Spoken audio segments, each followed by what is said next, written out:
Hello, hello, hello, hello, hello. It's good to see you. Say hello.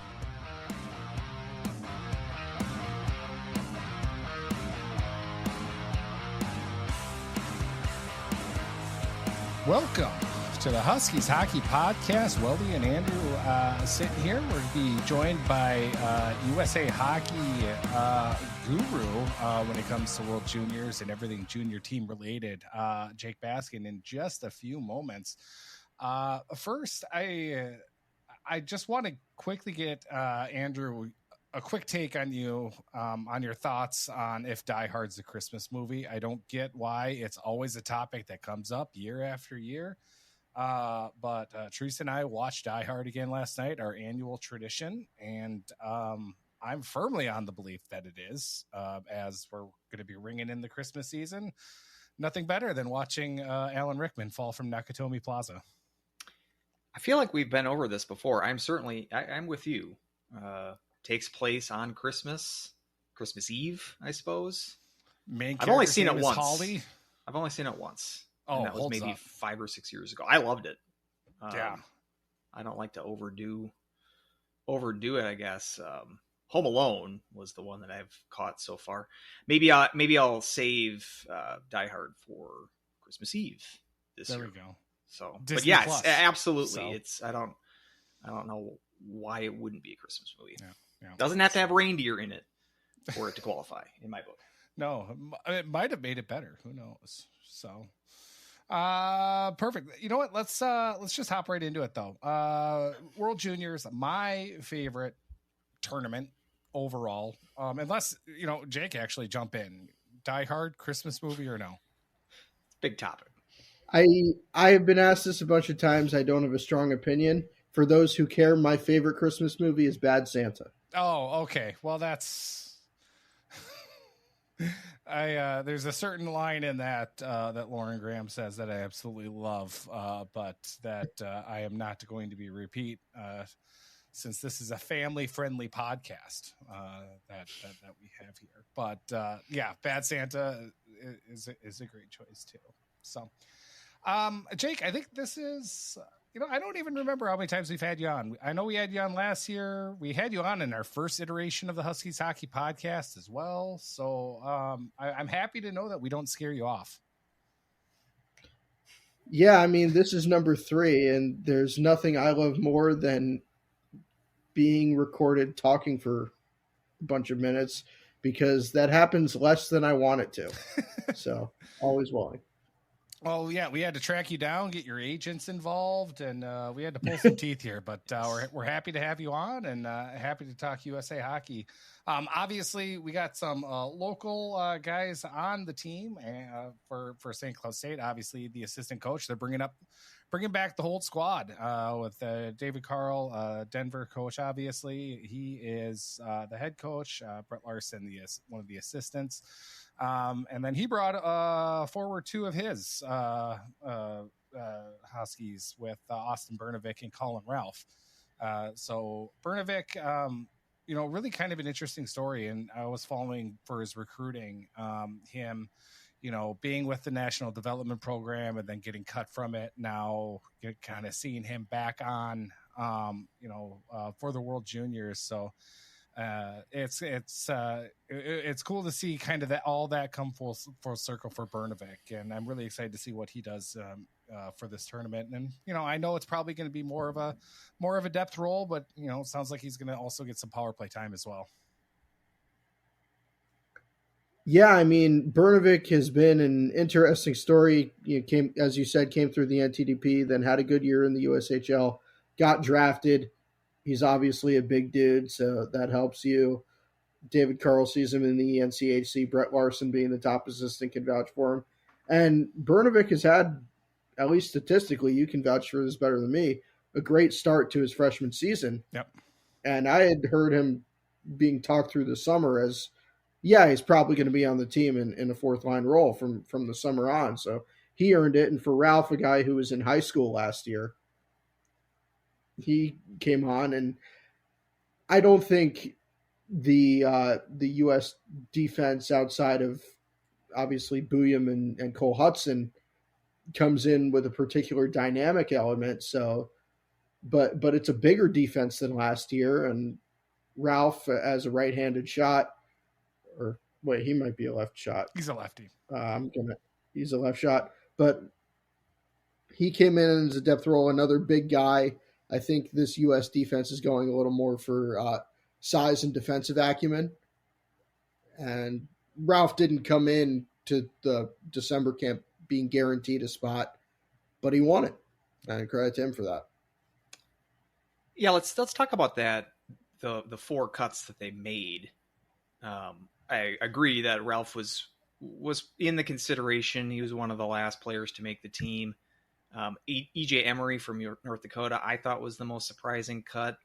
First round draft pick over this last summer by the Rangers, who's been billed as defensive defenseman. He didn't have the best offensive stats coming up, but played on the U18s last year. Actually had a good U18 tournament last year, points wise, at least more so than is standard for him. So I thought that kind of gave him the inside track over guys like Ralph and especially Adam Kleber from Duluth, who are both sort of, Kleber and Ralph are in the same camp where they're sort of late bloomers. Both got drafted in the second round this past year. Both big guys, also guys that are more known for defense rather than goal scoring necessarily. If it was to me, again, I haven't seen a ton of Kleber or Emery for that matter. We just saw Emery play the Huskies a week or so ago. But just based on, they both just have 1 point this year, and that's just a single assist in their NCAA games this year, just based on the defensive play. Duluth, not known for their defense this year, or at least the last 2 years. Kleber being part of that unit, where North Dakota's been better defensively as a unit. That was the one surprise I had, was I would have probably selected Emery over Kleber. Or I'm saying like Ralph would probably be in that conversation as well. The other cuts included AJ Spelacy. We had one of those. It was his cousin. I could never pronounce the name either when Aiden was playing for the Huskies. OHLer Chris Pelosi from Quinnipiac, who you can speak to as your current Bobcat yourself. And then we had another OHLer, but the name is Blake Fiddler, son of Vern Fiddler. There we go. So we had those 4 cuts, and I like that. I'm saying that Emery was the one surprise out of there. What's your take on those last 4 cuts, and if you would have had if you were doing the cuts yourself, like would there be any changes in what those 4 players cut were? Now I have a rule. I only complain about exclusions from the camp entirely, and I don't have any this year. If you make it to camp and the coaches see something and they cut you, I'm not complaining about that because they know who fits in with the team. I certainly trust David Carl's judgment on this. I am a little surprised about Emery, just on the acumen of being a first-round pick, but he's not exactly Zeev Booyam when it comes to offense. Correct. And you look at that right side of the defense, it's big Adam Kleber, Logan Hensler, who maybe isn't a tower, but at 6'2", plays big. And then Aaron Manetian, who's more of like your third pairing offensive guy behind Booyam and Cole Hudson. I was surprised at seeing Blake Fiddler at the camp entirely, but Fiddler is a dual citizen of the U.S. and Canada, and if he wanted to play for Canada, he would be eligible to. So with him being a likely first-round draft pick in this year's draft and the U.S. having a weaker NTDP crop this year, I was intrigued to see how he would do, but I'm not surprised he got cut. For the guys up front, I thought Spelacy was going to make the team. He is, of course, eligible next year, but he's had a good year in the OHL.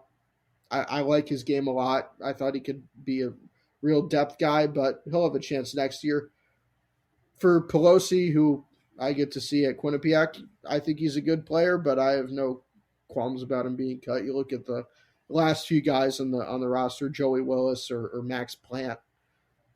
It's all pretty interchangeable, and again, I trust the coach's judgment. They see the camps which are made private.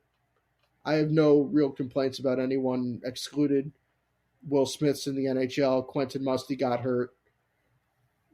It's probably the best or close to the best team they could have had with the available player pool, which I don't think is as strong as last year's player pool, but we'll get to that later.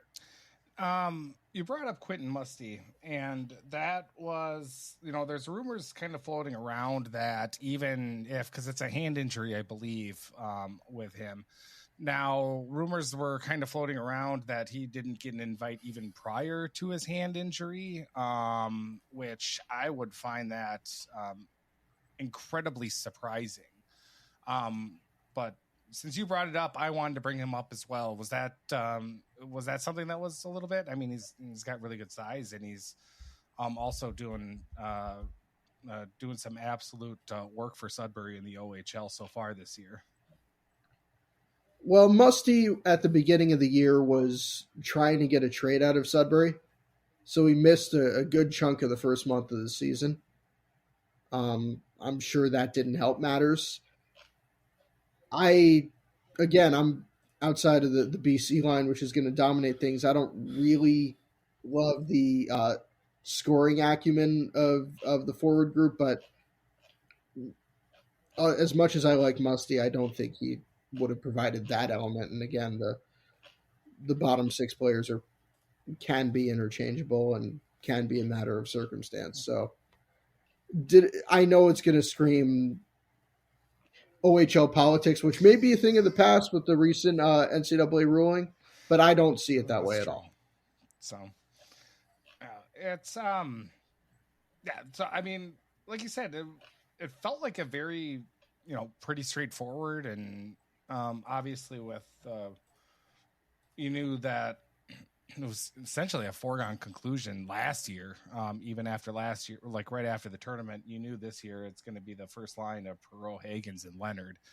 And it's, I have always believed down the center is where you win a lot of hockey games, especially in tournaments like this. Is there any question about the center depth at all? We saw Higgins. Andrew and I actually watched those games together, and I thought Higgins was good, but then again I saw that he had multiple point games, so it's like he's kind of sneaky good, and in a fight there to be the number one overall pick here next year. But Oliver Moore, Terrence, who I think rode the bench all last World Juniors, Danny Nelson, who had some time last year as well. So any talk about the center depth, any kind of concerns there? No, I'm not concerned about the center as much as I am on the wing.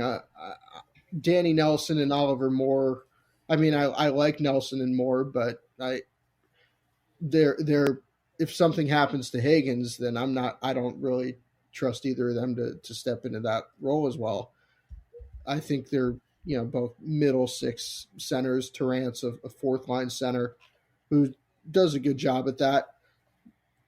I do wonder where some of the depth scoring is going to come from, but that is, and sure, Nelson and Moore aren't the greatest of scorers, but I think they can do their jobs as centers pretty well. Again, I do worry where some of the depth scoring is going to come from if some defenses are able to shut down the Perreault, Higgins, Leonard line, which is, again, Will Smith could be at this tournament. It was a late decision for him to sign, and there was some talk that the Sharks might have loaned him before he scored a couple goals at the end, but if it's close, you're better off in the NHL, I suppose. Yeah, we saw Terrence he was centering the Burnevik's line, or Burnevik with Brendan Svoboda from BU in that first exhibition game against Slovakia. Burnevik scored the first goal in that game. So again, it's one exhibition game, and at least this was these are the lines that they were drawing up for that game. So I'm wondering if that maybe is what we're going to see when the first official game gets started on the 26th. But certainly with Burnevik, seeing him slotted on that fourth line, but I think you mentioned it as well. We're probably going to see him with some power play time. How are these special teams units, power play in particular, shaping up? Obviously, we've got to think that the Leonard line is going to be the top unit, but as far as other power play units, can we expect Burnevik's shot on some power plays in these games? Yeah, I would expect so. People like Chris Peters and Mike Morial know more about who slots where on the power play, but I saw that Burnevik scored a goal in the pre-tournament game against Slovakia, and I think it was John Morosi. It's always weird, also as a baseball fan, to see him covering hockey during the World Juniors. There was a couple of hats, but I know Morosi said like the BC line with Burnevik and Buyam was going to be the top power play unit. That would be interesting. So Burnevik playing like a point position on a power play, or maybe on an end board, probably. Maybe a net front, because he's a lot bigger than any of the guys in the BC line. Yeah, it'll be interesting to see. And we had Ralph again. We're just trying to keep it St. Cloud specific, at least in this segment. But Ralph playing with Minetian from BC. He was paired with him in that Slovak game. Again, that could change. The top pairing was Buyam and Fortescue, both returning players from last year. That seems to be pretty much set in stone. They had Hudson playing with Kleber, which I thought was interesting, but you got one offensive guy, one sort of stay-at-home guy. That kind of makes sense from that perspective. I'm wondering to see how much flow we've got. I mean, eight defensemen played that opening game. So you've got options here. You've got depth. If Ralph's a guy that might not see every game necessarily on the term, that would not shock me, because you do have a lot of talent to cycle through there. But certainly we know like the top pairing for sure with Buyam and Fortescue. As far as those, and you've mentioned Hudson as well as probably being the other big offensive threat from the point. But yes, I would agree that a lot of this defensive core is more stay-at-home type, big defensive type. We'll warn you a little bit there, because we mentioned during the St. Cloud, North Dakota recap, wanting to get a little bit more physicality out of this defensive core. St. Cloud has a bunch of big guys, and Ralph's included in this, not exactly throwing the weight around much to the degree that we'd like to see. But at least you'd like to think that those kind of players would be able to bring up physical presence. What are you kind of looking at other than those top two defensive depth for this U.S. team, how it stacks up, especially from last year to this year? Well, I've always loved Paul Fisher out of Notre Dame since his NTDP days. Kind of gets unheralded because he isn't dominant offensively, although he could certainly provide some offense. I think he's your perfect third pairing left shot defenseman, and I think if I were running the lines here, Ralph might be the seventh or eighth defenseman. Nothing against Ralph. I like Ralph's game, and I really appreciate how hard he's worked to get here. But if you look, you won't have any right shots on the Buyam Fortescue pairing. So I think Kleber, Minetian, and Hensler need to be out there, and at least two of the three do. I think you had it right that maybe Ralph isn't in every game because you're only dressing seven, but you're not keeping one on the bench full time like the Kerry Terrance role last year. There are more options for David Carl this year, and he can just mix and match as he sees fit. How do you think it compares, to last year's, as far as like the defense goes? I think kind of the big names, Seamus Casey, Ryan Chesley were kind of two big ones that really helped on the back end. Do you think they're going to be missed quite a bit compared for this tournament, or do you think you got people that'll step up in those types of roles? I think it's a less exciting defensive group than last year, but it might well be better. There's no one as exciting as Lane Hudson on the team. And with the year that Sam Renzel has had, maybe the fact that he's a little older than the age limit might have them missing things. And you mentioned Casey and you mentioned Chesley and those guys. But Fortescue's been good. Buyam's been great. Minettian's had a good year. I really like Cole Hudson, and he'll have a bigger role next year. It's a different type of defense. It's bigger than last year's defense. And again, maybe a little less dynamic outside the top two, but some people think it's a concern. I really don't. And then, go ahead. Sorry, were we talking other positions? I don't know how much we need to talk about goalies, but considering Trey Augustine, who has been a mainstay in net, and especially with the season he's had so far for Michigan State, putting up ridiculous numbers. So I would, I would say goaltending is probably the biggest strength of this team. And if we're going to more of a, less exciting defense, but also more of a defensive minded, this is going to be for a tournament that kind of builds itself as, or at least I bill it as being a lot more flashy, a lot more scoring, high paced, exciting brand when it comes to that. I think this team might be a little bit tougher to score on. Yeah. I mean, look, Trey Augustine, I root for a Big Ten team. I know what Trey Augustine can do. I've watched the guy play since he was 16 years old. It's interesting because now you don't have another great goalie in Jacob Fowler as a backup. I do like Hampton Slakinski, but he's pretty untested so far at this setting. But it really doesn't matter because, at any sign of trouble, they'll be asking for Kenneth Augustine III to go and save the bacon of Team USA. And his third World Juniors, which is a rarity. Right. The lad did some research on that. The last player for the U.S. that played at 3 U20s with Spencer Knight, another goaltender for BC. Jack Campbell before that. But there's only 10, 12, I think, all time that have played at 3 World Junior tournament or U20s experience. There's a player, we'll get to this, the other teams. I did find one will be at his 4th World Juniors this year, which is pretty incredible as well. And we also got Sam Hillenbrand coming back. He was on the team last year, didn't get any game action. I'm wondering, your Augustine's not going to play every minute, I would imagine, especially against the Germanys and the Latvias of the world. But you think that Slutkinski's number 2, or do we see Hillenbrand for that experience factor and the fact that he didn't get any action last year? I don't know. It's probably a wash, and they both played in the pre-tournament game. I really think Augustine will get 3 of the 4 preliminary games, kind of like, I'm throwing back here, but the year that Alex Nedeljkovic was the starter, that's how it happened.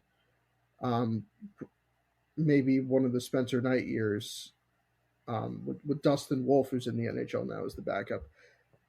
I think it'll be one game that either Hillenbrand or Slakinski, I'd probably lean Slakinski, gets a game in, but it really doesn't matter because Augustine is playing, hopefully, for the U.S. perspective, 6 games in 10 days.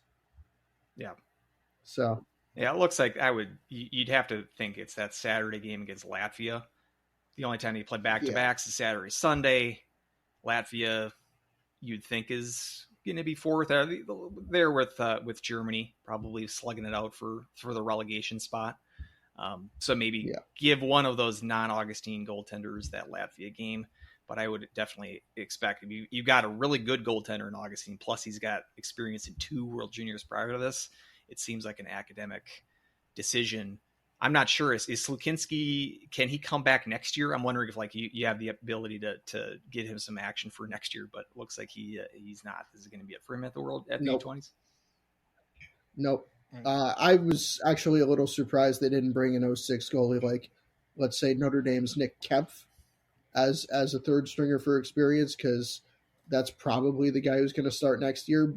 Maybe Harrison Bettiger from the NTDP, who's an 07, who I think is pretty good. But David Carl decided to go with all 05s here. Do you feel that maybe that's a little bit of a detriment? Or how much do you think, I guess, experience kind of builds up to it? And not necessarily just in the under 20s, but being a product of USA Hockey. I think it does matter. We can nitpick, is that experience is probably the reason why Augustine got the job last year over Jacob Fowler, who was probably a better goalie at the college level last year, though not significantly so. But it does matter. Augustine was a starter as an underager at the U18s when he was still with the U17s. He started as he took the starting job from Caden Mbarico at the World Juniors in his first go around at the World Juniors, and he toughed out a very tough goalie in Jacob Fowler, and now finally he is a guy who doesn't have to worry about his starting position. I think of the people who USA Hockey has anointed from the NTDP program on: Jack Campbell, John Gibson, Spencer Knight.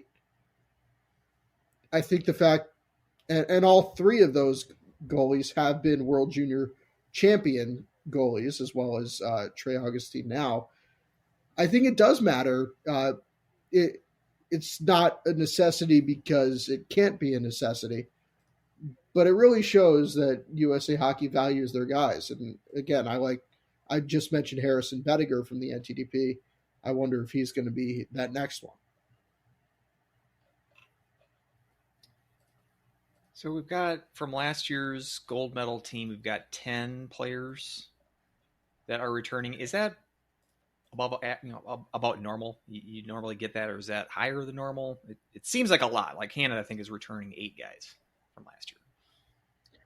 It's a little higher than normal. I think that in 21, when the U.S. won gold, they had returned like 10 or 11. I think it, for USA Hockey's perspective, it really says a lot about the previous year's age group and the age group of the 04s, that the 05s and 06s got another chance. It really depends on the strength of the birth year, of the previous birth year, how much you're going to get here. Any other kind of final thoughts about the roster? Before I move on, I kind of want to go in and just give a quick rundown of the groups and kind of what they're in, and kind of some opinions about how that all shaked out. But just any last thoughts about the roster itself? Yeah, I mean, I have an undying love for Ryan Leonard, and he is the captain of the team this year. Western Mass native, so like me as a New Englander really likes that. But Leonard, he wins. He finds ways to win. He scored the overtime goal in the U18 championship against Sweden in 23. And he was the obvious choice as captain, probably the most obvious choice, if not, although Rutger McGroarty was just as obvious last year.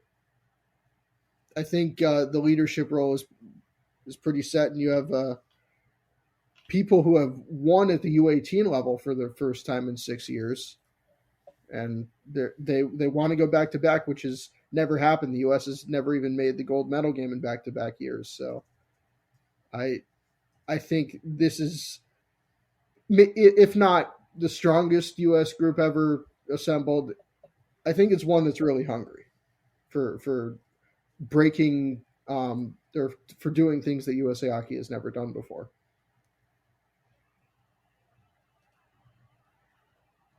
Yeah, so and to do it on Canadian soil, to go back to back for the first time in Ottawa this year, I think would be especially sweet. Yeah, I'm definitely excited about this group as well. I feel like that's like the next step in the development of USA Hockey at the international level, is not just win these things. It's now become you are entrenched as a world power. That was only started to be the case maybe 20 years ago. Now we're at the point where we get disappointed if you're not in that title game.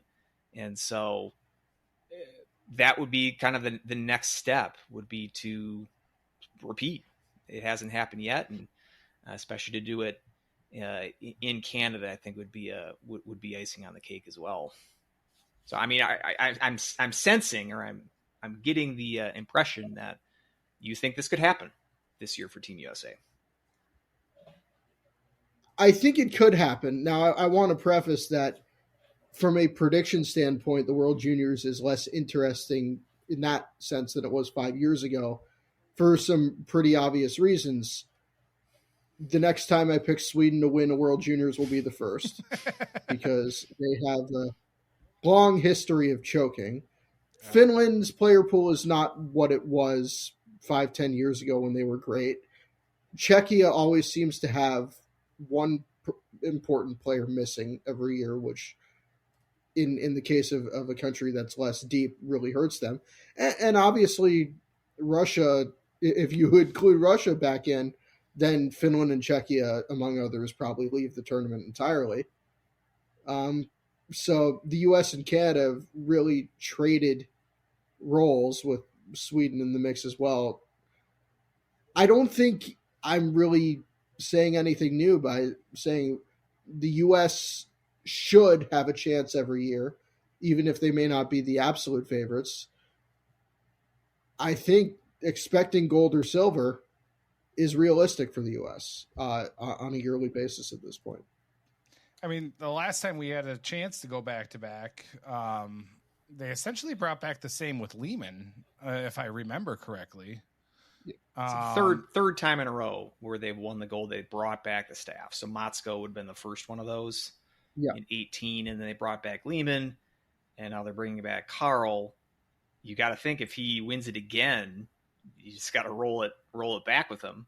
They haven't had a coach do it three years in a row since Jeff Jackson in the 90s, so it would be a little bit off brand for them. But I think what Van Beesbrook and the rest of the staff are saying is you stick with the consistency of a winner. I guess we'll find out if and when that happens, if they do win the gold again this year. But that 22 Lehman was first in the group, and they were upset by Czechia. I have some opinions on this. So they also brought back Blaze 2 years after he won in 2010. They brought him back in 2012.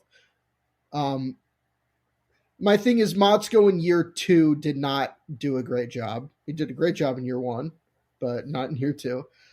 Lehman, I think was a player pool thing. That was not a strong player pool, and it was especially made worse by being in the summer, and then Jake Sanderson and Matty Beniers can't go. I'm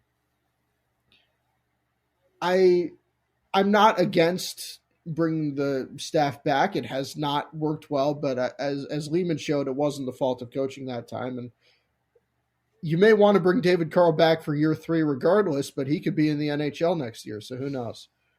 We said that after he won the Natty last year, that he might be in the NHL sooner rather than later. But I hope sooner rather than later. I'm sick of looking at him. But this is the 2-week period where I am a big David Carl fan.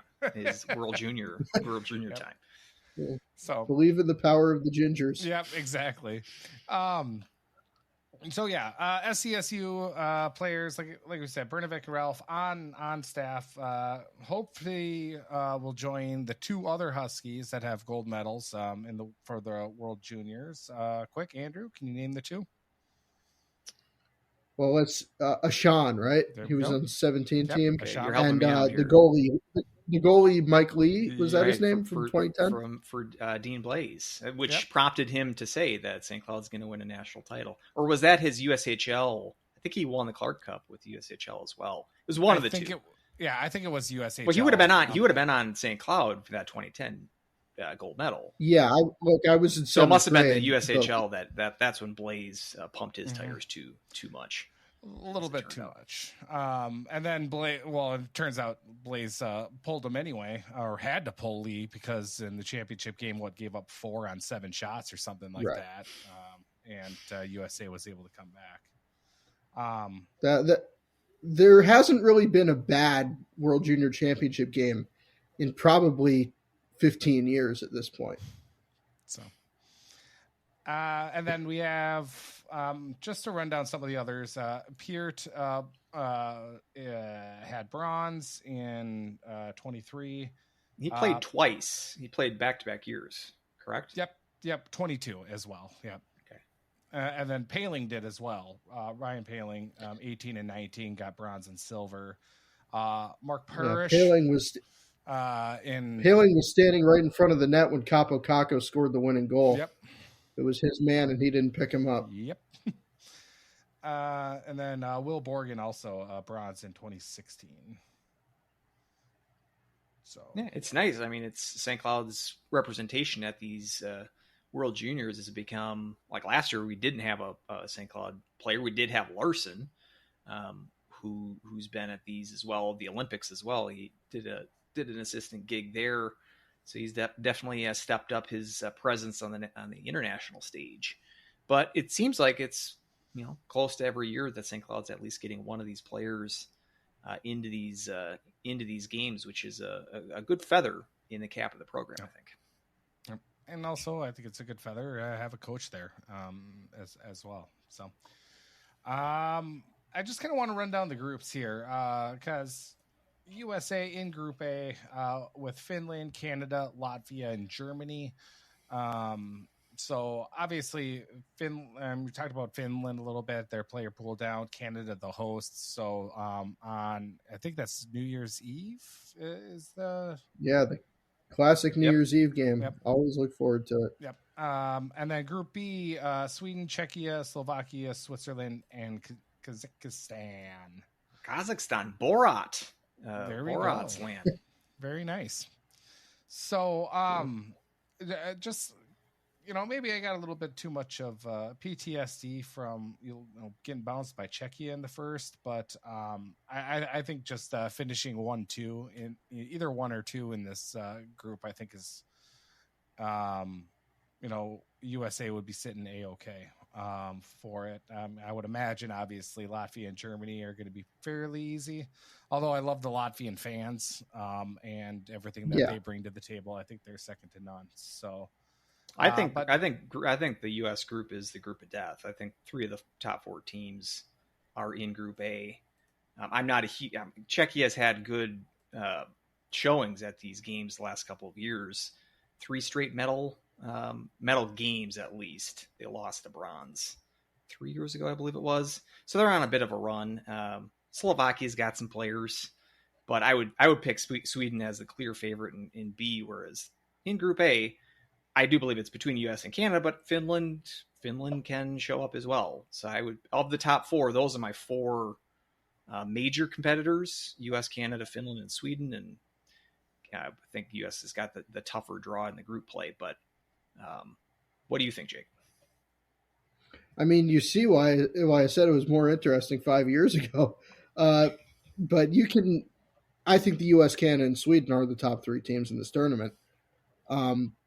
Obviously, seeding does matter, especially as you get deeper into the tournament. So winning that game on New Year's Eve and not doing anything stupid against Germany, a surprisingly pretty good hockey country now, or Finland. Well, it wouldn't be stupid to lose to Finland, but they just have to avoid doing something dumb, and they should be free to the semifinals, at least.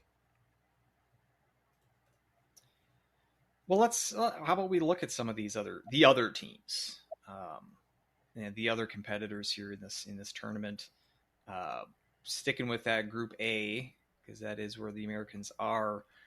Canada's been obviously, their big rival and hosting the tournament this year, 4th time in the last 6 years that the tournament's been in Canada.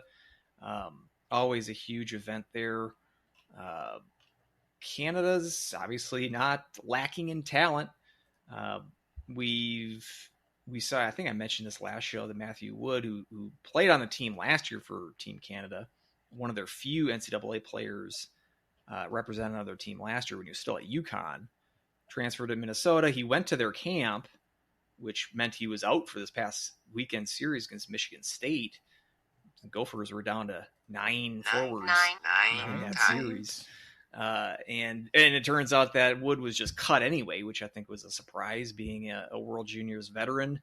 and a good player in his own right. That means that no current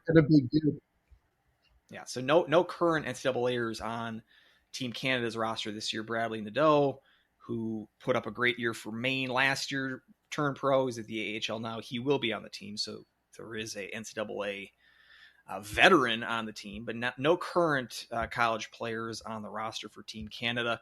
But it's a formidable set of players that they have. Why don't you let us know about like the ones to really keep an eye on in this tournament for Team Canada?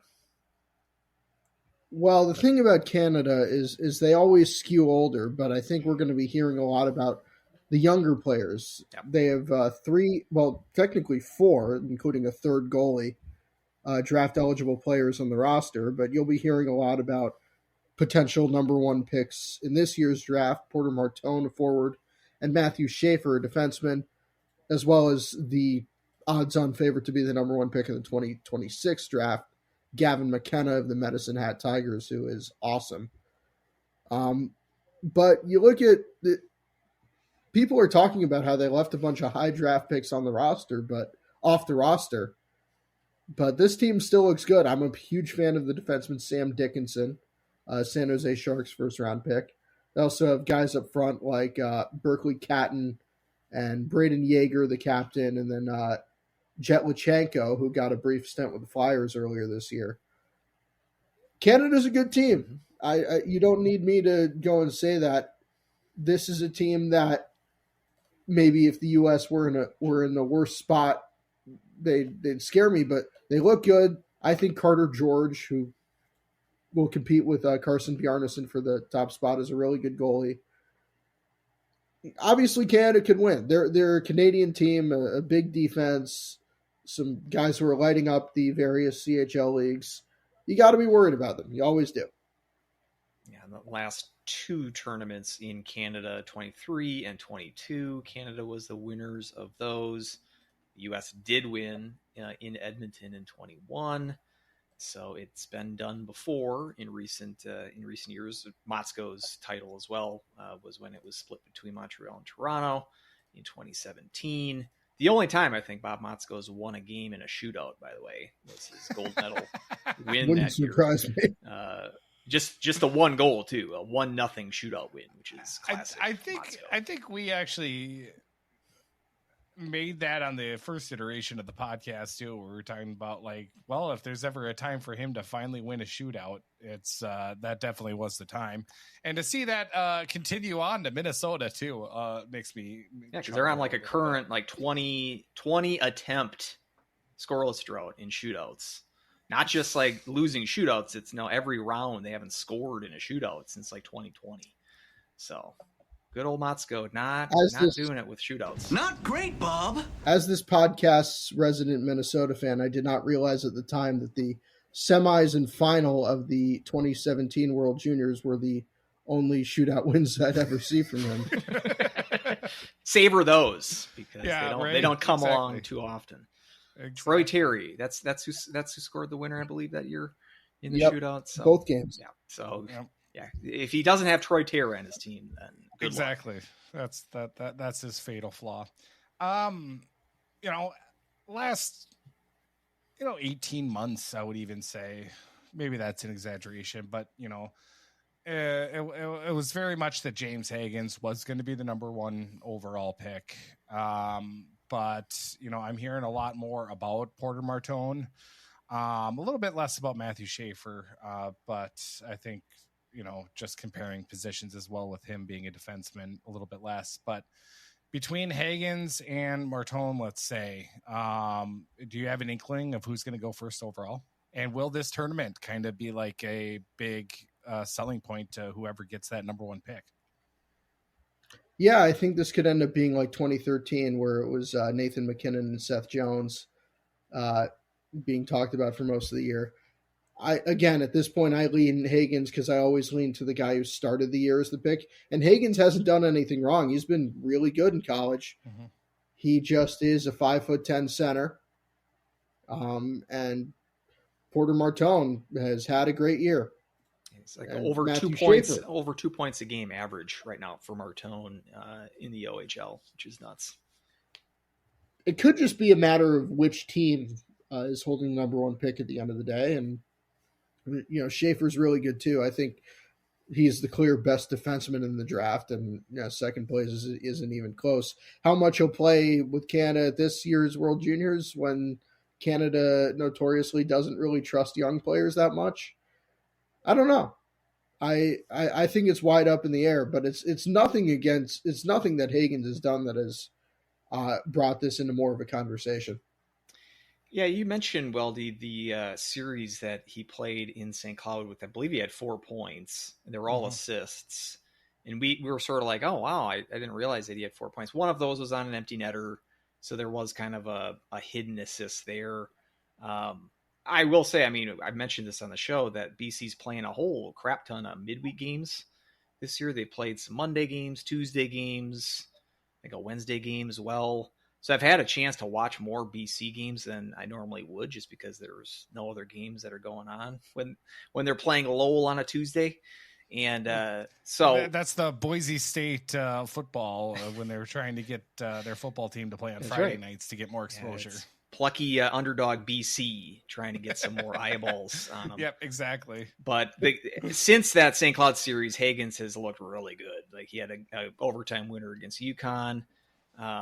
He's looked like the real deal, like more so than he did in St. Cloud. And again, he had 4 points that weekend. Not to say that he was invisible. Yeah, exactly. It wasn't like, we're seeing, Connor Bedard out there necessarily, but he's definitely, I think, I would still pick him to be the odds on number one overall pick. But like I said, with that year that Martone's having, and because this tournament has such appeal in the hockey world, I could definitely see this being a stepping stone for one of those Canadian players like a Schaefer or Martone to stake their claim and to get into that conversation as well. And I'm wondering too, you brought up McKenna, who seems to be the hottest thing for the 2026 draft.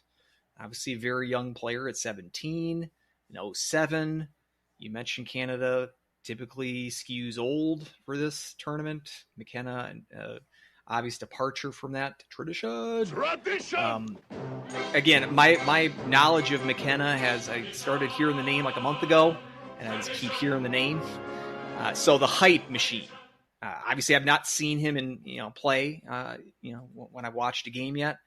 Is he gonna be a major player for Canada in this tournament? And how much should we expect out of him? Because I don't want to be let down necessarily. I think McKenna might not play as much as at the start, but you look at Connor Bedard a couple of years ago, where he didn't really start off with a big role, but then they realized he's Connor Bedard, and they gave him a bigger role, Canada. I think McKenna is going to force his way up the lineup. I mean, you look at the guy's highlights, if you have, but they're all over Twitter. It seems pretty obvious this is maybe not an equivalent to Bedard, but someone who has been anointed for this long, through his play in the WHL as a pretty clear and obvious number one type talent who, by the time he's 19, will be skating a regular shift for a really bad NHL team. So I think when he gets the opportunity, and it might take the medal round for it to happen, or it might take a game against the bad team for it to happen, I don't think he'll be like MVP of the tournament type thing, but he'll be on the score sheet. I'm pretty sure. He could be a breakout star. Like, he could parlay this into a sitcom. Like, he's in the secondary cast of the show, but people really like him, and then he spins that off into his own show. So like Mary Tyler Moore to Rhoda. There you go. Because we love our references very fresh. I'm only tangentially. I do love sitcoms from before I was born, but I'm only tangentially aware. We'll give you a pass on that one. We'll give you a I pass. know the references, but although I will say, Mary Tyler Moore show. Here comes. Not only does it hold up, it's hilarious, and I've waxed poetic about it before. Rhoda, not my cup of tea, but it was. All right. So Weldie says no. I no don't to really Rhoda. go much. I don't really go much older than Cheers. And I don't blame you. I'll say. Well, there we go. The cheers to Frasier, and kind of parlay that as well. That might be a little bit more apt since Frasier had that much more success. But don't get Weldie started on Frasier. Don't get me started on Frasier. Just anyway. Let's switch over to the other group then quick. Czechia, like I said, before in my PTSD, it feels like that's just kind of a team that just can kind of snake bite you. Just, I think they're good for one surprise throughout the tournament. But Sweden is kind of the one to watch out for. And that's going to be kind of, I think, is going to be leading for Group B. Any preliminary thoughts about that Sweden team? Well, I do like the Sweden defense. You have a bunch of first-round defensemen on the roster. Tom Wielander from BU is the one that Americans may know, but Axel Sandin Pellikka from the Red Wings pick, who's going to be the team's captain, is absurdly fun to watch, and I think is going to be in the NHL pretty soon. They have Theo Lindstein as well. Up front, it's a bunch of returners, David Edstrom and Anton Wahlberg and Otto Stenberg and Felix Ungrasorum, who almost made the Hurricanes a number of years back. But the thing about Sweden, every year, no matter how good they are, they always joke. Yeah, it's because they've won one gold medal in the last 40 years, and it was in 2012. And I remember that game. It was a 1-0 overtime win over Russia. Mika Zibanejad scored the overtime goal. But for whatever, they had some crazy preliminary round winning streak that was just broken a couple of years ago. But they're never able to get it done. And I will never pick them to win a gold medal until they prove to me that they can do it. Yeah, I mean, I can't really argue with that. I mean, doing the show prep here, I was like, God, Sweden looks pretty stacked. But is it the history? Is it the monkey on the back? Is that the biggest detriment to them finally breaking through on this long drought of theirs? Victor Eklund is a guy that I'm really excited to see here as well. He seems to be one of a first round draft pick projected this coming draft. There was a 17-year-old Anton Frondel, who's actually right now projected to be a top 5 pick maybe. He was left off the roster, which is a little bit surprising. But they're returning a bunch of their guys from their silver medal team last year. I think it's a really good team. I think it's the clear team out of Group B. But like you said, can they finally vanquish the curse apparently of Team Sweden? It's one of those things. Like it is the biggest thing they got to shake off until they finally shake it off. And there's really no. Last year they hosted the tournament. You think that would have been a perfect opportunity for them to exercise those demons? Didn't happen. Maybe it's this year. I can't just say because they're cursed, I'm gonna bet against them. But yet that makes sense. Well, we also lived that as Huskies fans for Yes. how many years about making it to the NCAA tournament and not winning the first game until that finally happened. So now we just have weird fluke injuries to key players. Now we have goalies. We're on a different bad run of luck. Don't get us started. But yeah, Sweden's very good. I would not be shocked if they won the whole thing because they have the talent. But it's just, can they actually get it done? Is going to be the big question. Axel Sandin Pellikka is my pick for the tournament's top defenseman. Okay. These are the kind of takes that I wanted from you because these are I can only do so much show prep. I was kind of looking at focused in especially on NCAA players. I mean, not many. Which Sweden has one. with Villander from BU. Yep. Yeah, not many other than Team USA. Obviously, Canada we mentioned has no current players. Nadeau has his NCAA experience under his belt, but not currently. Czechia, as you mentioned, they're goaltended by Michael Rabal from UMass, who's been a good goaltender for the last 2 years. Slovakia's got a couple of guys. Strayback, that's the guy with the fourth. This will be his fourth World Juniors as a defenseman for Slovakia. And they also have another UMass player, Daniel Alexander Jenko, a forward who's at UMass as well. UMass, their goaltender, as mentioned, Rabel is Czechia's goaltender this year. The Swiss team, one of their goaltenders, Christian Hirsch, who's committed to UMass. So Greg Carvel just loves the international flavor there in Amherst. But Team Finland's got one player, Tom Leppa from Michigan Tech, who from I can gather, the only CCHA player represented in these games. So, but that was basically it. I think I've covered all the NCAA players that are on the other non-US teams here. So if you're an NCAA fan like we are, it's basically the US and then some scattering of representation throughout the other teams. But as far as that Group B, we kind of skated over Finland from Group A, who again I think is a team to look out for. If you're a Wild fan, they've got a draft pick on defense there, Aaron Kibaharju. I probably butchered that. Yep, team captain. He looks like a pretty good player, and very confident guy. They had a first rounder playing for them this year, Consta Hellenius, a forward from them. He's at the AHL currently.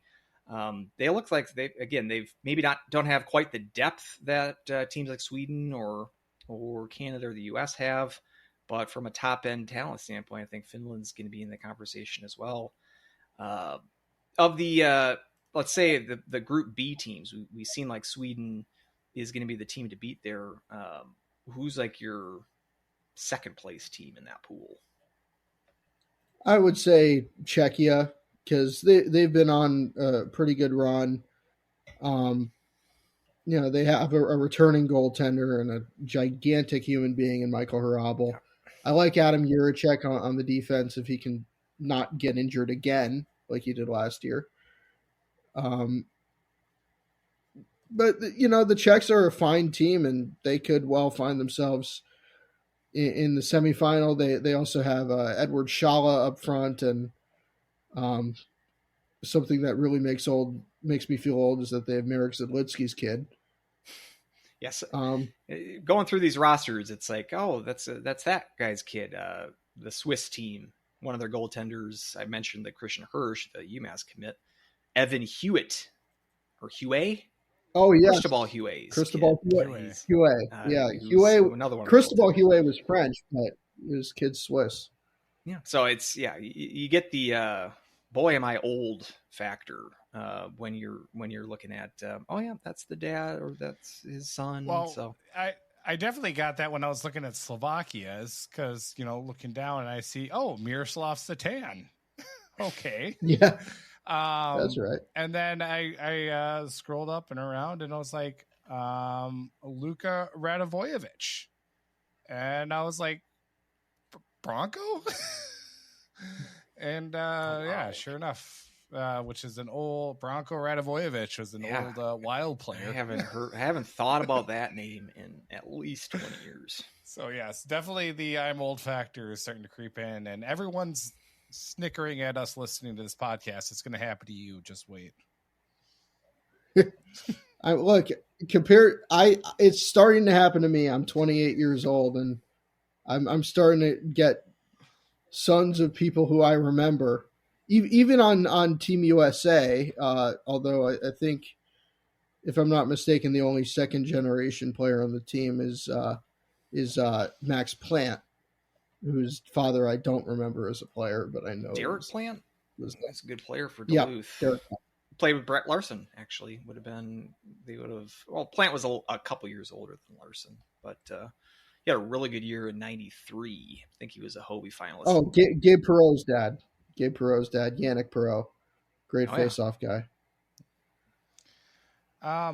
I do have one quick question from our resident UMD fan of the podcast, Dan Jacobson. How the heck does a team like Minnesota Duluth have 2 players represented? And I Want me to take that? Please. I say enough good things about Duluth. I might as well give our guest an opportunity. I think if you recruit young, and sure, there are some jokes that Duluth doesn't do that, but they do it a little bit. If you recruit young, you have players, and you get guys to college, they have a real shot at the team. It's just as simple as that. I remember Tage Thompson in the days when UConn really sucked, and I live out here, so I can say that. Being an important member of a U.S. World Junior Championship team, I think even for goalies, as long as you get minutes, if your team sucks, it might not matter as much. Yeah, and with Plant, I mean, he had U18 experience last year. Like I said, Kleber's a bit of a surprise to me. He didn't have that. He's a high draft pick and a big dude. And again, you compare him and Ralph, their resumes, it's almost identical. Like sort of their rise. They both were drafted, I think, in the 40s in this past year's draft in the second round. Very similar skill sets, except one's right-handed and one's left-handed shot. But we always have very good things to say about Duluth. So I'm glad that Dan gave us that question rather than us. But and then, hey, who knows? Maybe Max can kick in some of that. I'm a Max Plant fan now for the next week and a half. So kick up some of that secondary scoring. And I just want to also say, just to full circle on Tage Thompson, who maybe controversially was left off the Four Nations tournament by Team USA as well. So that's UConn still not getting the respect. Just not getting the respect. Let's go Ice Bus. Do you have any final thoughts before we go into any predictions about where USA or who's going to win gold? Anything like that? I'm excited to watch. I feel like, as someone who's been watching this tournament since 2009, the U.S. has gone from sure they can win it or get a medal in a good year to anything short of being in the national in the gold medal game is a fundamental and national disappointment the way it is for Canada. And I think that's great to see for the development of USA hockey. These are some kind of stuff that when I was watching this when I was 12, 13, 14 years old. And back then the NHL minus Patrick Kane was really devoid of any American players you'd actually pay to watch. I think it's a real testament to the development USA hockey has done that they're able to get to a point where I'd actually be kind of pissed if we lose in the semifinal. Yeah. And I believe it's, and I don't know the exact quote from last year, but, when Carl was kind of going on the rounds about the rise of USA hockey and college hockey, kind of in general, did kind of lay down the gauntlet, said, well, yeah, we're kicking the CHL's ass right now. And so I'm going to be interested to see if he can run it back and get that gold and really put a gold where his mouth is, so to speak. He'll probably have to clean that language up before he starts recruiting CHL players. I'm sure it's not too far off. Or Team USA players. It worked for Cole Camp I was going to say he might see this tournament here as a recruiting trip in itself. Allegedly. We put it out there. Logan Hensler. He's our pick to click for Carl to snag in the portal over the offseason because of this tournament. Yep. So no one wants to play for Hastings, I guess. That's why Wisconsin. Anyone with Wisconsin who's got high draft aspirations seem to be ski-daddling for Madison pretty quickly. Just the Charlie Stramel playbook, and apparently it's working out for him. So before we get to predictions, I don't want to leave out any of these teams. Kazakhstan and Latvia, I want some Jake Baskin words. Kazakhstan, their first appearance in the top division since 2020. Norway was the team that was relegated last year, so we haven't seen them for a couple of years. I wonder if you have any takes on the Kazakhs. And then Latvia, who you were the one that pointed this out last year, Jake, going through their roster, it must be a Latvian language thing where every first name just ends with S. It's like looks like a regular name just pluralized. No NCAA players on those teams, but I did see there was some NAHL players on that roster. 2 players that are currently playing for the St. Cloud Norsemen in the NHL that are playing for Latvia in these games. Christianis Sarts and Martins Klockens. So if you've been to some Norseman games, those names might be familiar, and you can watch them play in Latvia, who is in USA's group. So they will be playing the Latvians here. Anything to say on those 2 teams? Are you saying, I mean, I would imagine those are the odds-on 2 teams that are going to be facing off for relegation. Anything to say about those 2 teams? I mean, Latvia being in the top division of the World Juniors is always welcome because there are only 3 countries in the world where hockey is the number 1 sport above all else, and they're Canada, Finland, and Latvia.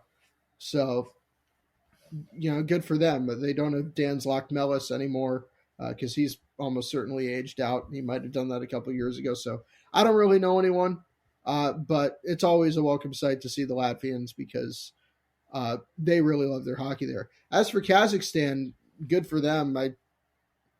You could tell me that Borat himself is playing on the team, and I would probably believe you.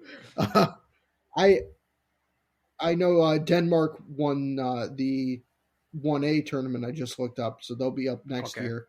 They'll be back up. For Kazakhstan, it's good for their federation to be in the top division of the World Juniors. I'm not sure they can pull off an upset even against someone like Switzerland, but it's exposure and it's money and it's hopefully big for the hockey community in Kazakhstan, which I am not too familiar with. I remember it must have been the 98 Olympics. That was the first time I'd ever heard of Kazakhstan, and they made the Olympics that year. And I'm going to think that they had an upset that year. They did better than they were sort of expected, like this tournament, to be just the last place team. So Kazakhstan can surprise. I don't know necessarily that they will this year, and who knows? Last year, you had Germany have to fend off relegation, and I believe they had to go to overtime to win that relegation game. And as you mentioned, Germany's more of a rising program in hockey, more so than a team that you would expect to play for relegation.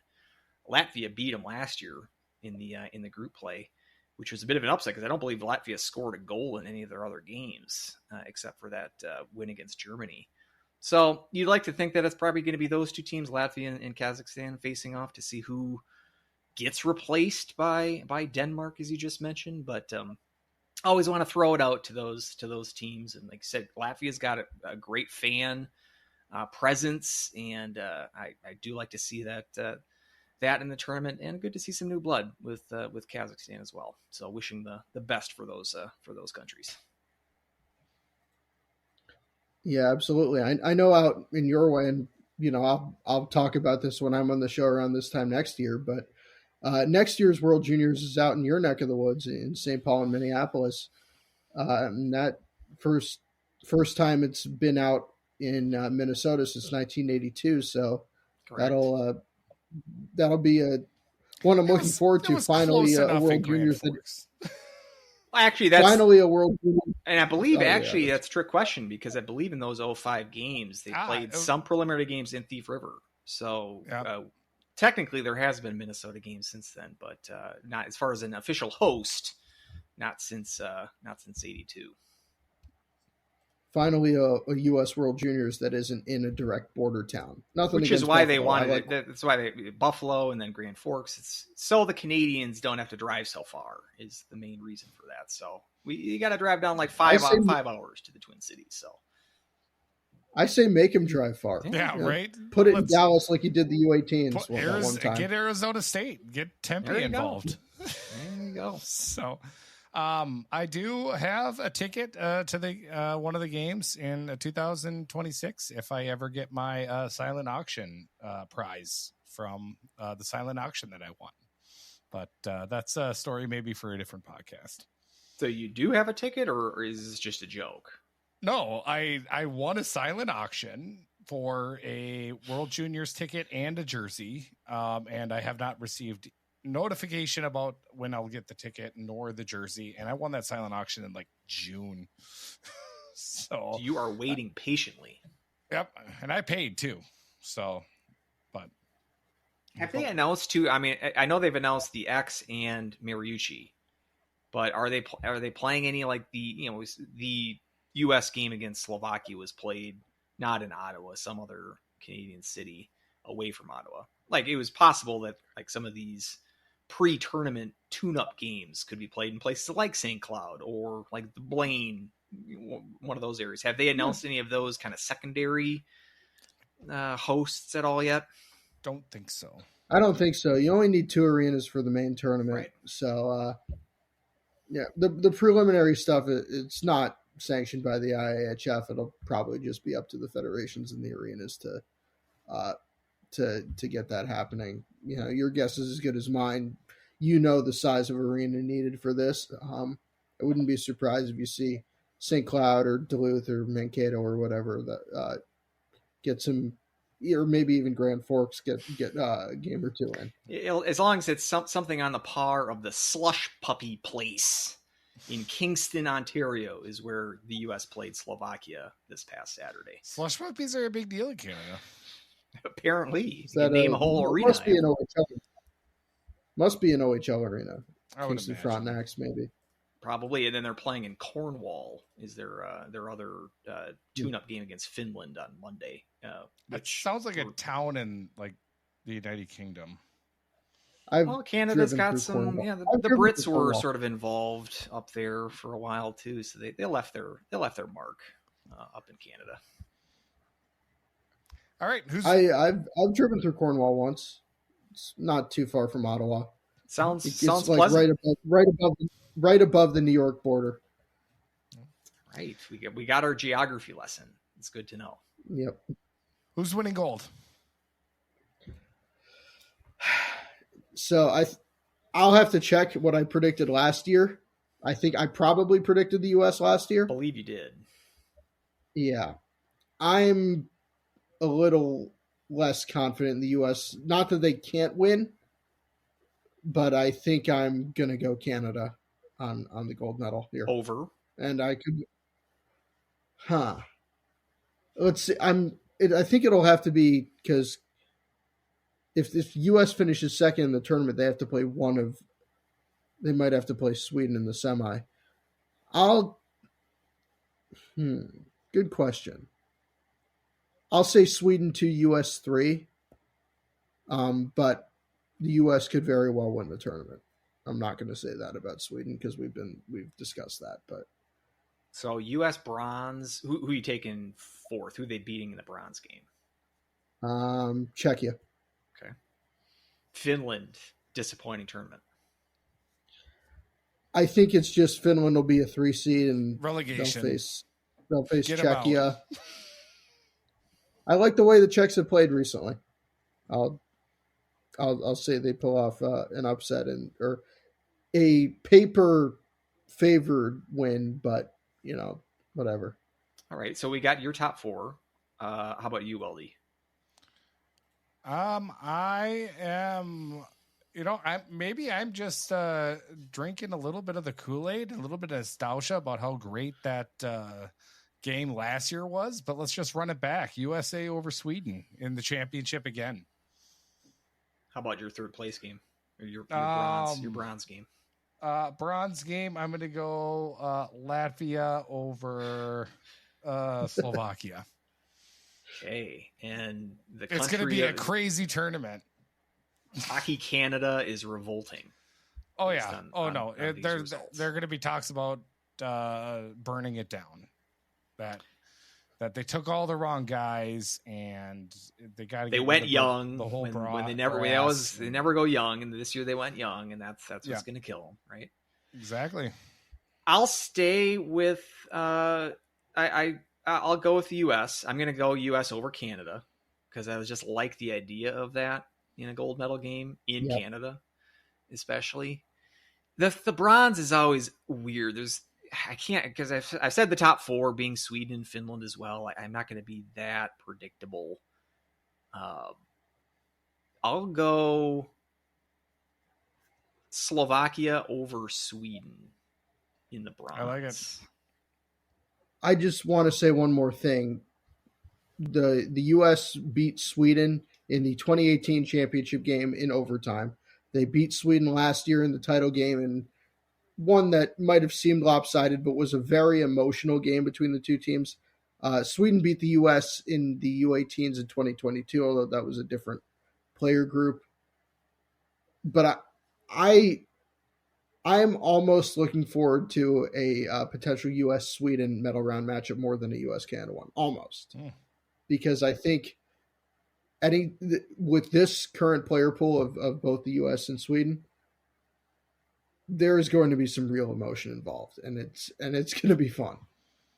Yeah, it would be nice to get them lined up somewhere in the tournament, especially because you don't see Sweden in the group play.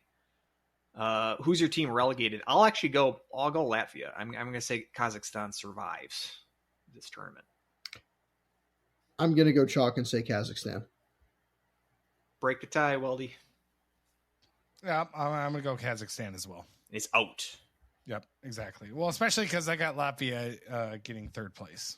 or I forgot. That's a small detail. Yeah. Yep. Or I could hedge my bets and say bronze, or I could go with it with Sweden crapping out entirely. They've got to play up next year. I don't know about that. I think that almost happened to Finland a few years back. Yep, it did.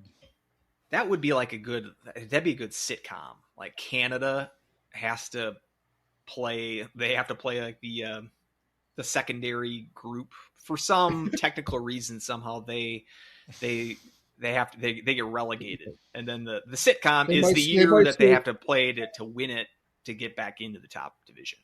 They might score 30 goals a game if they ever have to do that.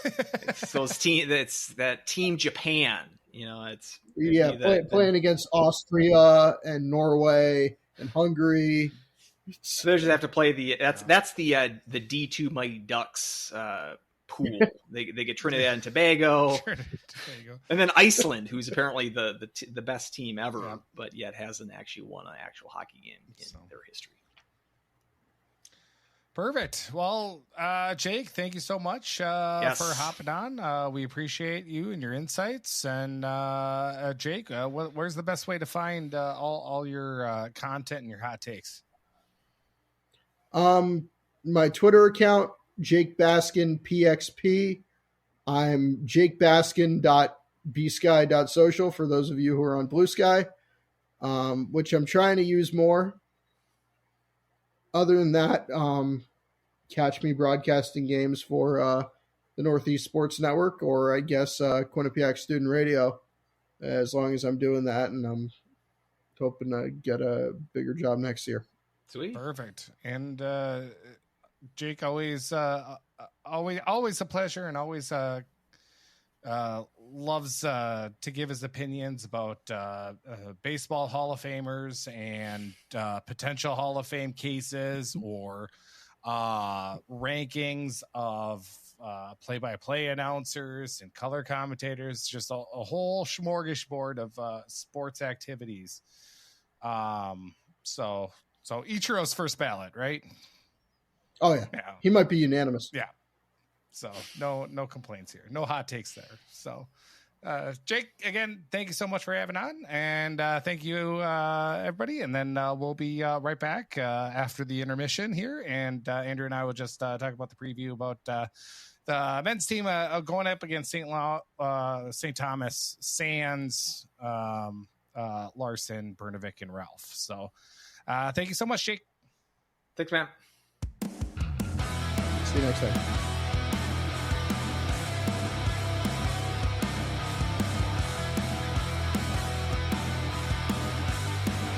And we're back. I hope everyone liked that little intermission music that I plopped in here. Again, thanks to Jake for hanging with us for a little bit, talking Team USA and also everything World Juniors here. But by the time we record next here, we will have a game played here on next Sunday at 4:00. So note the time change, or note that not necessarily change, but note the special time there on Sunday for St. Thomas for the men's team coming up to St. Cloud State and playing in the afternoon, which is, I don't know, kind of a cool little twist about having a game at this time. But yeah, being down, one of the guys that we can rely on for scoring. And then also, kind of a defenseman here that who I've had, thought have had really strong start to the season, as well as our head coach, which, usually when our head coaches, even Motzko's days too, when our head coaches was gone and the assistants kind of took over for the games, weird things tend to happen and we don't have that much success. So I'd like to say I'm actually probably a little bit more nervous about this game than I probably should be. But, anytime you get swept up at North Dakota, or it's not swept with an asterisk, but it makes me nervous anyway. I guess I'm not that nervous. I mentioned it on the last show. You really can't afford to lose this game against St. Thomas. 49th in pairwise, currently with a 4-9-4 record. That's poetic, 49th and they're 4-9. They should stay there. Well, they would need to. Their record isn't going to stay 4-9-4. Nope. Yeah, scrub it. I've had one eggnog too many, I suppose. There we go. Getting into the Christmas spirit, but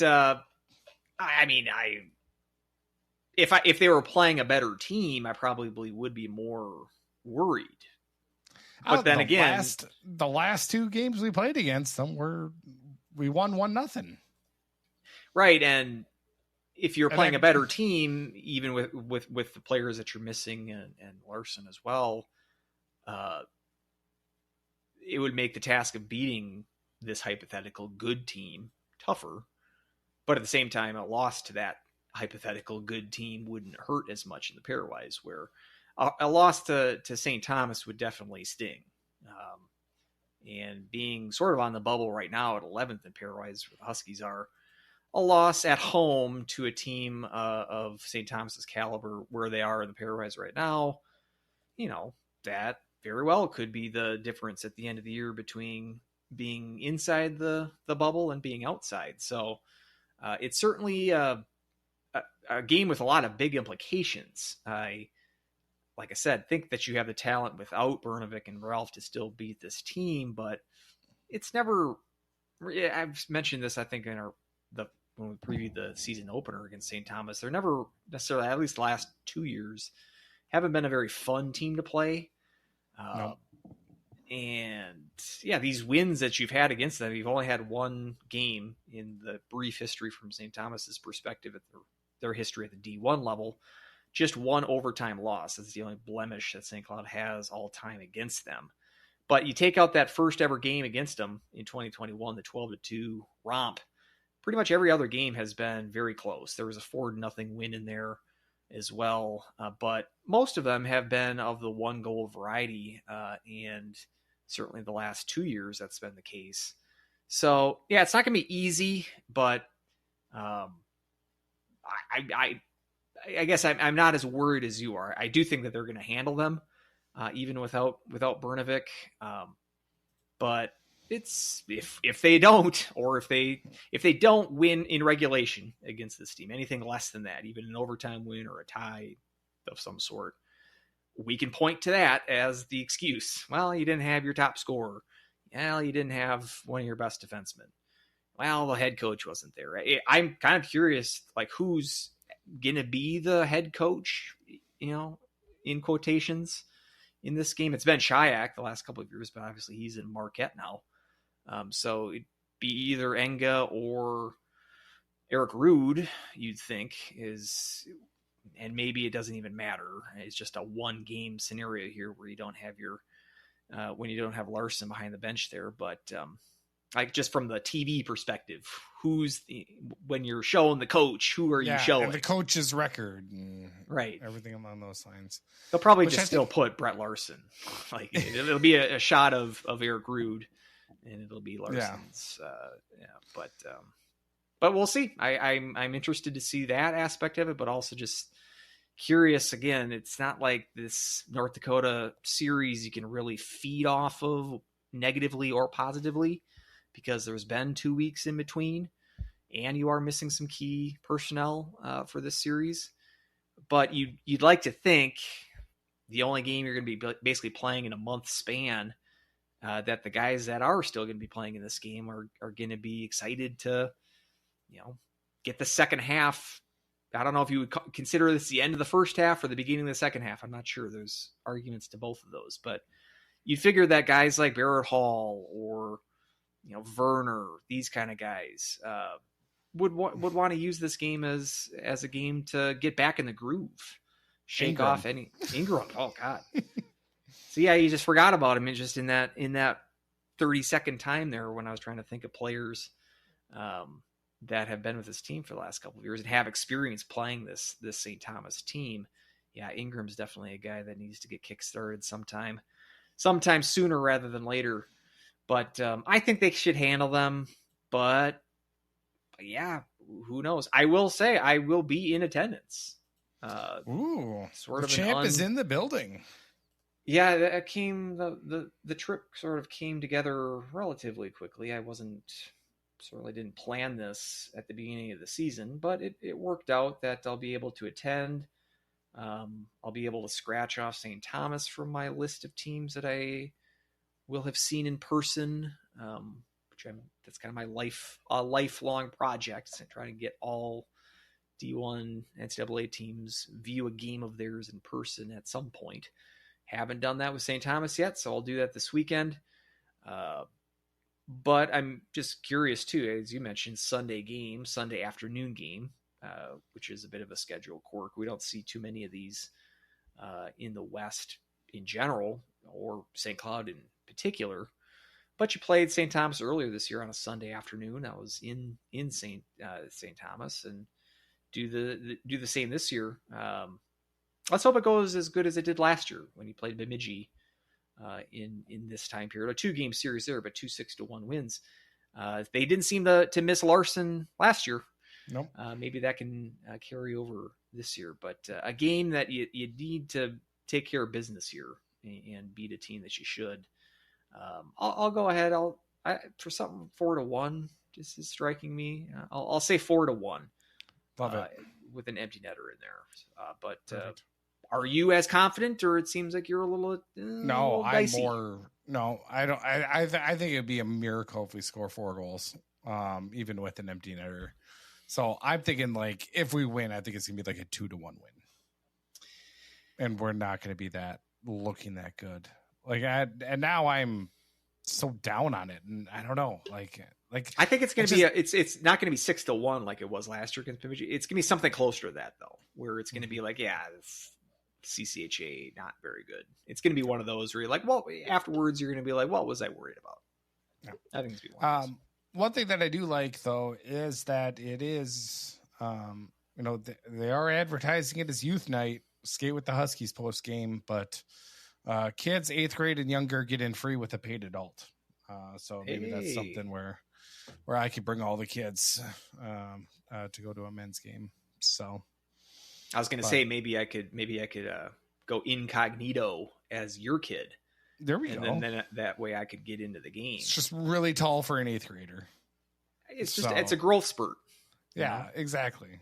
So. The gray hair, it's just hair dye. It's what the kids are doing now. So I think I could pull it off. If RJ Enga is going to be the coach, do you think he's still going to go on post-game shows after his latest foray into post-game shows? Because that was a new one on me, and I don't know what you're thinking, but dare I say,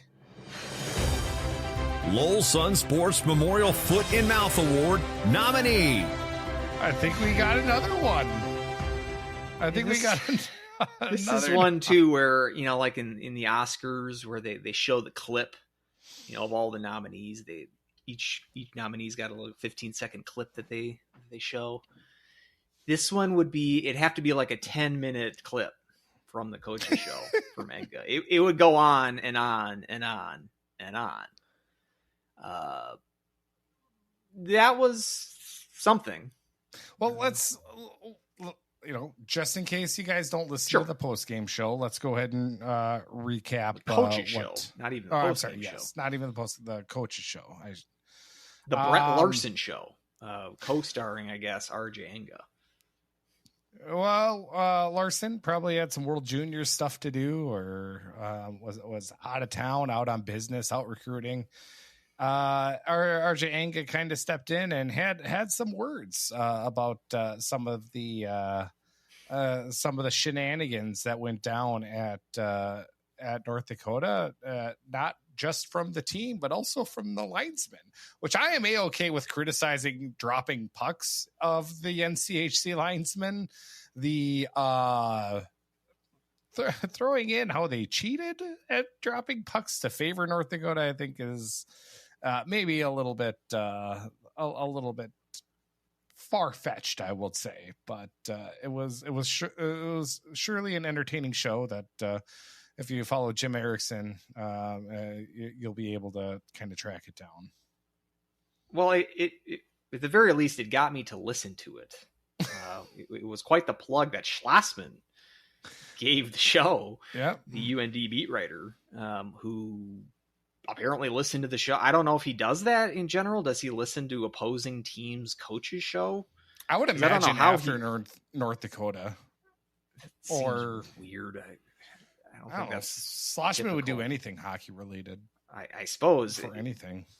That's probably he can't go to good restaurants. That's why he's got to go to the Chipotle because he's got all these. He's got the Oppo research on all the other teams in the conference. That seems weird to me, but because I haven't listened to a coach's show in years, because they are like literally propaganda. I mean, it's called the Brett Larson Show, and it's hosted by Jim Erickson, the play-by-play guy, the radio guy. He does TV play-by-play now, but he also does the radio play-by-play on the road games. But it's, you know, and Erickson too, he's nodding along the entire time. He's encouraging Enga. He's yep, and just no pushback whatsoever. I thought it was somewhat embarrassing. It's a lot of fluff. Very fluffy. Even the ones I would listen to them more with Motzko, but again, you're giving them a platform to give them their opportunity to spin and spin it in every possible way that takes any sort of responsibility off of them. This one was perhaps the most shameless example of that. Like the first thing he said about the weekend was about the stat crew not tallying up shots on goal accurately. Like that's what he leads off with is, well, yeah, we were 5 minutes into the game. We had all these shots and we looked up and there was 2-1 shot advantage for North Dakota. And it's like, okay. And then it was the linesmen dropping the pucks incorrectly, which, I mean, if you're digging to that level, that's the thing. It's if the coaching staff and the whole tone of it as a whole, it came across as St. Cloud played really well. UND's a really good team. And we just had some unfortunate bounces and breaks go against us. If that's really what the coaching staff, if this wasn't just a bunch of BS, go back to a couple of shows when I dissected BS versus lies and whatnot. If this wasn't BS and this was actually something the coaching staff actually believes, I don't have any confidence that this team's going to make the NCAAs if that's what the coaching staff believes that this team was capable, based on what their performance was in North Dakota. Because if they didn't see a poor performance from St. Cloud that weekend and chalked it up more to these, you know, UND stat crews and linesmen then that means they're not going to be able to make any sort of adjustments to actually improve the team. So that worries me. But I'll chalk that up to coaches show BS. But still, it's worth noting. Especially because it is the Brett Larson show. I don't know if I would be comfortable if I was Larson with one of my assistants putting that on the record on your coach's show. Again, if that's something that Larson actually believes, I feel like he should make that statement himself rather than giving that by proxy. It seems like it was just an ill-advised move by Enga. It's almost like you're feeding North Dakota a talking point for the next time they play them, which is like in a month and a half. So I didn't like it. I was cringing through most of it. What'd you think? Yeah, it was a way not to really give any reasons about the performance. Not that they would go into hardcore reasons or any type of substantial information anyway, but just to kind of see or just complain about the weirdest things and to give that airtime and credence and all of that was just bizarre. And like he said, cringing was just a good way. It's like, I don't know. You could tell he maybe just didn't have a lot of experience talking to media or didn't have a lot of training when it comes to what to say. It was just, the whole thing was incredibly awkward and odd, to say the least. So I think it definitely goes in the Foot and Mouth Award nominee. Yeah, I would hereby submit that as a official nomination. What is it? Is that back-to-back weeks or we had Larson's from at least pairwise last week. It was maybe 2 weeks ago. Yeah, the Omaha. Anyway, we're on a hot streak there, which is we really don't want to give it to a St. Cloud coach. I mean, this award was meant for non-SCSU coaches, but we just take the nominations as we get them. So there's nothing we can do there. Yeah, and Enga's certainly not a beginner at giving interviews because KBSC normally goes to him for their intermission interview.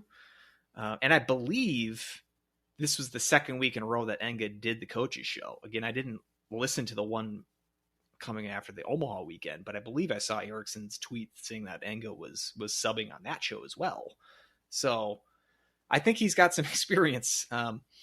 But yeah, I tweeted out, it sounded like his recollections of the game. It sounded like a drunk history episode where someone I was playing the recreations in my head of how he was narrating the series. And it had no resemblance to the actual series of hockey that went on in Grand Forks.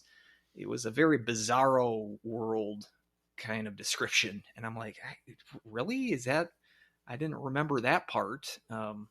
Okay. He even got Schlossman into it too, because he mentioned like, oh, they got UND's beat writer to write about Thorson running a goalie in high school. So he's reading Schlossman. It's more of like a Schlossman Enga spat, I think, if anything. I wonder if there's some history there that might be. Is at the actual story. I was like, I'll give you something to write about.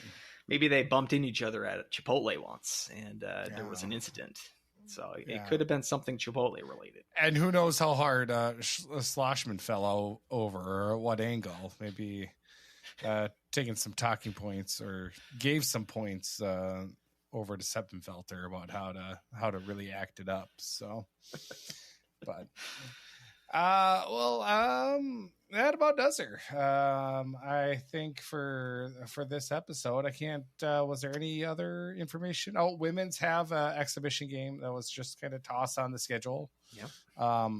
Against St. Thomas, which they did last year too. Just kind of toss that on. Yeah, the short notice. We're going to spring a exhibition game on you 2 weeks out from the time that we announce it. And this a little bit of a wrinkle this time that's going to be outdoors. In St. Thomas on their campus. I'm not even sure exactly which rink it is or where in relation to St. Thomas's campus it is, but it's in the cities. Last year they played the exhibition at the Herb. Last year I believe it was like a 2-period exhibition game. I don't even think they played 3 periods last year. It was very much more like a street ball kind of version of an exhibition hockey game. Maybe that's why they don't schedule it before the season, because maybe it's not like sanctioned for NCAA purposes. It needs to be 3 periods if it is like an official exhibition game. I don't know why, but like I said, a little bit of a unique situation that you're going to be playing an outdoor game. Doesn't seem like the best sort of, we just want a quick little 2-period tune-up before the second half. Yeah, we're going to have to go into a freezing cold outdoor setting that we haven't played in before, just to get kick the rust off a little bit. But hey, it's hockey, and I'm not going to be complaining too much about it. But I'm wondering if like KVSC is going to go down there and announce the game at all. I mean, I can't imagine, and I can't imagine it's going to be on TV, especially if it's outside. But outside exhibition, whatever period. So, but well, thanks for listening, everyone. We'll be back. We got a little bit of a modified schedule, like you said, with Andrew coming up to the game on Saturday or on Sunday for Sunday's game next coming up, and then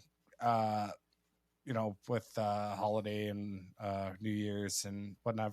But we got a little bit of a break as well, but it won't be too long before we are talking again about Huskies hockey, and we'll go ahead and we'll probably record. We're not going to record on Sundays like we have been next week, but we'll probably record Tuesday, maybe. So just this is to say you'll probably get the next show out a few days later than normal. But we are in the little interregnum period here. No games. We'll be recapping that St. Thomas game, but no previews for the following week. So it shouldn't be too heavy of a show. Cross our fingers. But just expect a little bit of a later drop for next week's show. Exactly. So thank you everybody for listening, and until next time, go Huskies. Woo!